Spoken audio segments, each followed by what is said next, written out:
Have you ever had one of those days where you know exactly what will make you feel better? Like you could list it out for someone on a whiteboard, but then you don't do any of it. You know that going out and getting some movement would help your mood, and you know that sugar makes you feel like crap. You know that scrolling first thing in the morning turns your brain into high alert. And yet, you still don't do the thing that you know is best for you. It's so frustrating. It makes you feel like maybe something's wrong with me. Like you're smart enough to know better.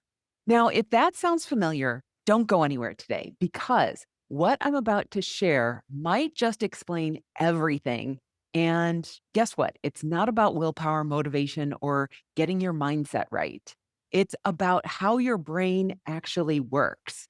And so once you understand it, you can use it for your own good and you will never beat yourself up like you did before. So let's get into it. Welcome to the Total Health and Midlife Podcast, the podcast for women over 40 who want peace with food, ease in their habits, and a body that they don't have to fight with. Hey everyone, welcome to the Total Health and Midlife Podcast. I am your host, Elizabeth Sherman, and I am really super glad that you are here because the one thing that people come to me about is I know what to do, Elizabeth, but I just don't do it. And so I want to start out with a little story because the other morning, I totally bailed on my own routine. I woke up, I grabbed my coffee, I fed the cats, I gave Coco, my puppy, her breakfast, and everything was great. But then instead of doing the things that I know are going to help me to calm my nerves and set my day up for success, I turned into Instagram. I picked up my phone and I started scrolling.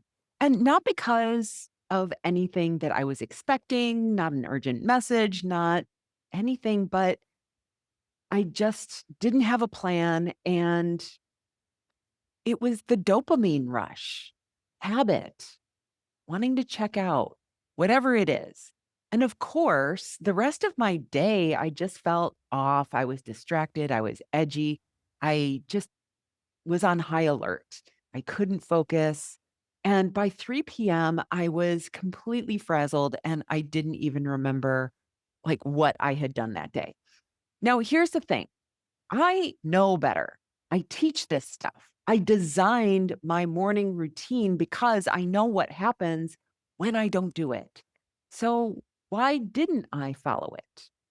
That's the question that we are going to answer today because I know I'm not the only one who does this. So let's talk about that tension, that tug of war between what you know and what you do. Because if you've ever stood in front of the pantry and you've thought, you don't even want this, so why am I reaching for it? Or you stared at your running shoes and thought, I know that I'll feel better if I go, but then you still didn't go. That's not just you being lazy or broken or undisciplined or whatever it is, that story that's coming up in your head. That is you being supremely human. It's one of the most frustrating things that I hear from my clients all the time. They'll say, I know that I should be doing this, so why don't I do it? And it's not just about food or movement. It shows up with sleep, with boundaries, with relationships, with finances, with water, with everything that we do in our lives. We make promises to ourselves. We swear this time it'll be different. You fill your head with all of the evidence, the logical, educated reason why you should be doing the thing. And then when you don't, it feels like this weird betrayal. Like, I literally know what to do. What is wrong with me? Nothing. There is nothing wrong with you. Now, here's what's actually going on. Your brain is running on what I call competing models, or you might think of it as competing thoughts. Now, there's a tool that I use with my clients. It's called the model. And the foundation of most of the behavior that we explore is based in the model. It has 5 different parts. There are circumstances, there are thoughts, there are feelings, there are actions, and then there are results. Now, circumstances, the first part, are neutral. They're like facts. Like it's 6 a.m., there's a cookie on the counter, you have a gym membership. And then you have a thought about that circumstance, like it's too early to work out, or that cookie looks amazing, or I will be so glad that I did this later. Now, whichever thought you think creates a feeling or an emotion in your body. Maybe it's dread, maybe it's excitement, maybe it's comfort or resistance, maybe it's joy, love, or I don't know, desire. And that feeling is then what causes your actions. So you either hit snooze, you eat the cookie, or you lace up your shoes, which of course then doing actions over and over and over again lead you to your results. And either you reinforce the habit that you want, or you continue with the one that you don't. Now, here's where it gets really super interesting. For any given circumstance, you are not having just one singular thought. You might be having multiple thoughts, and some are helpful, some are not. And each of those thoughts creates its own mini model, for lack of a better word. That's what I mean by creating competing models or competing thoughts. So let's say that your alarm goes off at 6 a.m. Now, one thought might be, ugh, I am exhausted. I need more sleep. That creates a feeling of fatigue or entitlement, like I deserve a break. So you hit snooze. That's your action. But another thought might be, if I get up now, I will feel so proud of myself later. Now that creates a different emotion. Now it might be motivation, but it might be determination. And that version of you puts her feet on the floor and starts her day. So the question is, which version wins? The snooze alarm or the one that gets going? Here's the answer. It's the one that generates the strongest feeling. That's it. That's the difference. We as humans don't act on logic. We act on emotion. The thought that carries the most emotional weight, that's the one that hits you in your gut. That's the one that determines what you're going to do next.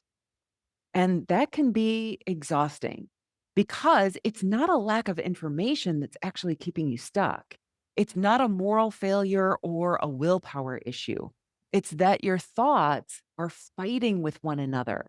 And whichever one stirs up the most intense emotion in the moment is the one that drives your action.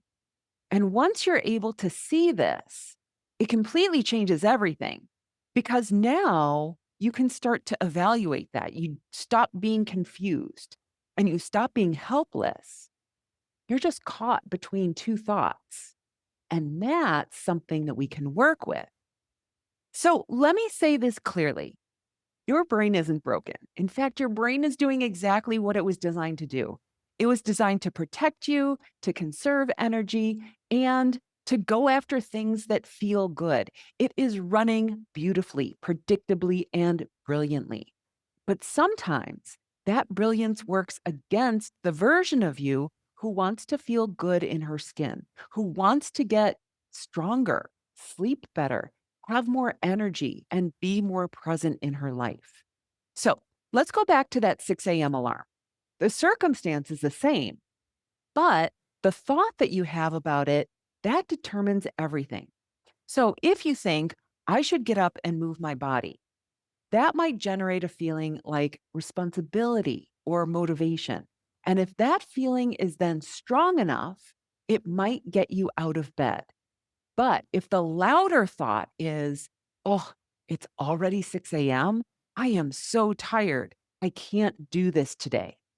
The feeling is probably exhaustion, maybe even resentment. And if that feeling is stronger, then guess what? You're going to stay under the covers and hit the snooze, period. Now, the same logic happens for food. I think that every one of us knows that Sugar is bad for us. I put that in quotes. We have a litany of reasons in our head of why we should not eat sugar. I know that sugar spikes my blood sugar. It wrecks my energy and it makes me feel like garbage. That's true. It's logical. It's smart. But in the moment, if you also think that cookie is going to be delicious, I've had a day. I deserve something. If that second thought only lasts for a second and it sparks a hit of excitement, desire, anticipation, pleasure, that emotional cocktail is probably going to be stronger than all of your nutritional podcasts combined. So, of course, the cookie wins. And not because you don't know better, because you are a human who runs on emotion. Here's the thing that we forget, especially as women, that we are emotional beings. And I don't mean that in the way that it's been used to diminish us. I mean that in the most honest, grounded way possible. We feel our way through the world. And it's not just women, everyone does this. We all lead with emotion. We decide based on our feelings. And then once we decide, we go looking for the logic to back us up. Now, think about the last big purchase you made. Maybe it was a car, a couch, a vacation. You probably told yourself that it was a smart investment. But the truth is, you really wanted it. You imagined how it would feel to drive that car, to sit on that couch, to escape to the beach. The logic came later, the feeling came first. We do it in relationships, in our careers, and yes, in our health habits and finances. And when we try to override our emotional brain with information, it just doesn't stick because facts don't drive action. Our emotions do. So if you've ever felt like you are living in contradiction, like one minute you're full of really good intentions and then the next you're sabotaging yourself, you are not alone. You're not weak. You're not undisciplined. You are just a human with a very effective emotional operating system. And when you start to work with that system instead of against it, everything actually gets easier. So here's the part that blows people's minds in a really good way. You know how we just talked about competing thoughts and how the strongest feeling wins? Well, here's the flip side of that coin. You already know how to change your thoughts. You've done it your entire life. So let me give you a few examples. First, I want you to think about your very first car. Maybe you loved it. Maybe you named it. Maybe you felt a little thrill every single time you turned the key. But now, if you still had that car, you would probably think, why did I ever love this thing? It rattles, it smells like fish. It's a death trap. Same car, different thoughts. Or that restaurant that you used to rave about. You told everyone it was the best thing ever. You loved the garlic knots, the service, the ambiance. But then one day, the food kind of tasted off. Or maybe the waiter was rude. Or maybe your taste just changed. And now you're like, eh, it's fine, but we haven't been there in a while. There are other places that we would rather go. Same restaurant, different thoughts. Or here's a really juicy one. Think about your very first crush. You were so into them. You couldn't stop thinking about them. They gave you butterflies. And now you probably wouldn't even touch them with a 10-foot pole. You look back and you think, what was I even thinking back then? Nothing about the car, the food, or the person changed. You changed. Your experiences shifted. Your brain updated its beliefs. You reevaluated, reinterpreted, and without even trying, you thought differently about something that you used to feel so strongly about. Means you already know how to change your mind. You just didn't realize that you could do it on purpose. And that's where coaching and mindset work becomes a complete total game changer. Because when you can learn to recognize your thoughts, not just the loud ones, but the quiet ones, the little assumptions that are steering the ship, you get access to something that you didn't even have before, which is choice. You don't have to keep defaulting to the thought, I'm too tired to exercise.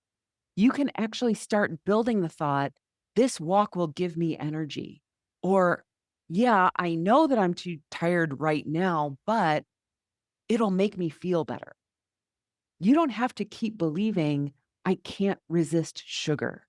You can start shifting towards, that cookie looks really good, but I'll feel better if I don't eat it. You're not faking it. You're retraining your brain to respond in a way that aligns with what you actually want. And I want to be clear here, this isn't overnight magic. It's not about forcing you to think happy thoughts or pretending everything is fine either. It's about getting honest with the thoughts that you already have and gently choosing to practice new ones that serve you and who you want to become, the habits that you want to cultivate better. You've changed your mind before and you can do it again. And when you do it with intention, that's when everything starts to shift. Now, here's what trips up a lot of us. We do something that we didn't plan on. Again, we eat the cookies, we skip the workout, we pour another glass of wine. And then we say to ourselves, ugh, why did I do that? It was so dumb. And then we go straight into a shame spiral. We tell ourselves that we're weak. We beat ourselves up for not having willpower. And we act like the behavior was irrational, like it came out of nowhere. But let me offer you a reframe. You did it because there was an upside to that behavior. You ate the cookies because they taste good, because they're comforting, because they gave you 5 seconds of relief or pleasure after a day that felt like a lot. You skipped the workout because you were tired, because staying in bed felt cozy, because you needed rest or you just wanted it. Now, that doesn't mean that those were the best choices, but it does mean that they made sense. And when we pretend that they didn't, when we reject the benefit that we get from them, we make ourselves the problem. We say things like, I know better, so I should do better. And we completely ignore the part of us that is just trying to feel good or safe or calm. So let's stop pretending and let's be radically honest with ourselves. Cookies are delicious. Scrolling on social, it feels good. Sleeping in is so easy. Those are all truths. And when you tell the truth, when you stop making your choices mean something terrible about who you are, you create room to understand what's really going on. And when things start to make sense, that's when you stop feeling stuck. And that's when change really starts to feel possible. So here's what I want you to take away from today's episode. You're not lazy, you're not broken, you're not self sabotaging. Your brain is working exactly as it was designed to. It's trying to protect you, it's trying to keep you comfortable, and it's trying to avoid discomfort, pain, or displeasure. And when you make decisions that don't line up with your goals, it's not because you're doing something wrong. It's because in that moment, one emotion just felt stronger than another. That's it. And the moment that you stop blaming yourself and start getting curious about your thoughts and feelings, that's when everything begins to shift. And not because you're forcing yourself into better habits, but because you are starting to understand the real reasons behind what it is that you do, your motivations. And when that makes sense, change becomes possible. So, if this topic makes sense for you, And if it all clicked, if you feel seen or you're wondering what else might start to make sense, I want to invite you into taking the next step. I have put together a free podcast listener's guide that can help you to find exactly the right episodes based on where you are right now, whether you're working on your food, movement, sleep, or just trying to figure out why you feel so off lately. It's a really great place to start, and you can grab it by tapping the link in the show notes or just go to elizabethsherman.com/roadmap. And if something from this episode hit home for you, I would love it if you would connect with me on Instagram. I love hearing what stood out, what made you go, oh my gosh, Elizabeth, that is me. You are not alone in this, and you are definitely not broken. So that's all I have for you today. Have an amazing day, and I will talk to you next time. Bye bye. Hey, so if you've been nodding along and thinking, okay, I know what to do, Elizabeth, I'm just not doing it, I have got something for you.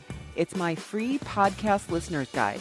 It's a curated roadmap to help you get started with the most helpful episodes based on exactly what you need right now. Go to elizabethsherman.com/roadmap and take the guesswork out of where to begin with the Total Health and Midlife podcast.